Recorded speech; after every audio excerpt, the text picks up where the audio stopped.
લક્ષ્ય ન્યૂઝ, એક નજર, એક લક્ષ્ય.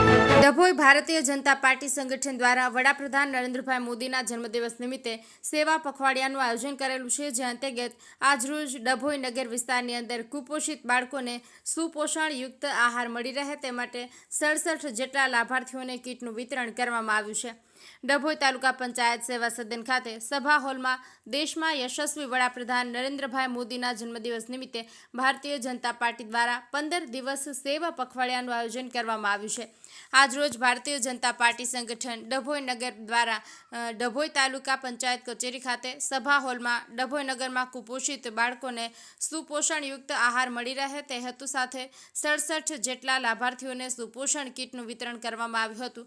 આ પ્રસંગે શહેર પ્રમુખ દીક્ષિતભાઈ દવે, મહામંત્રી કિરીટભાઈ વસાવા, મહામંત્રી હિરેનભાઈ શાહ, નગરપાલિકા પ્રમુખ બિરેન શાહ, જિલ્લા મહામંત્રી ડોક્ટર બીજે બ્રહ્મભટ્ટ, શશિકાંત પટેલ સહિત ભારતીય જનતા પાર્ટીના સંગઠનના આગેવાનો મોટી સંખ્યામાં ઉપસ્થિત રહ્યા હતા.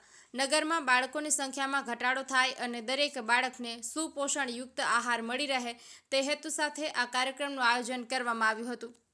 નિરંજન ચૌહાણ, ડભોઈ. 17મી સપ્ટેમ્બર દેશના યશસ્વી વડાપ્રધાન નરેન્દ્ર મોદીજીનો જન્મદિવસ હોય.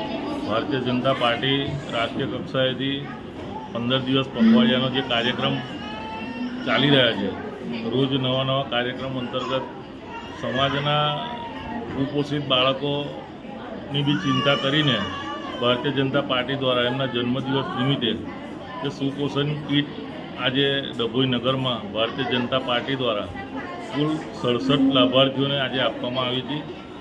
સમાજના દરેક વર્ગના બાળકો તંદુરસ્ત રહે અને સ્વસ્થ રહે એ એમનો સંકલ્પ છે અને સ્વસ્થ ભારત શ્રેષ્ઠ ભારતના સંકલ્પ સાથે આ કીટો આજે ડભોઈ નગરમાં ભારતીય જનતા પાર્ટી દ્વારા અહીંયા 67 લાભાર્થીઓને આપવામાં આવી છે અને એના ભાગરૂપે આજે અહીંયા અમારી સાથે જિલ્લાના મહામંત્રી ડૉક્ટર બ્રહ્મભટ્ટ સાહેબ, અમારા સાથી મહામંત્રી કિરીટભાઈ અને હિરેનભાઈ પણ અહીંયા ઉપસ્થિત રહ્યા હતા.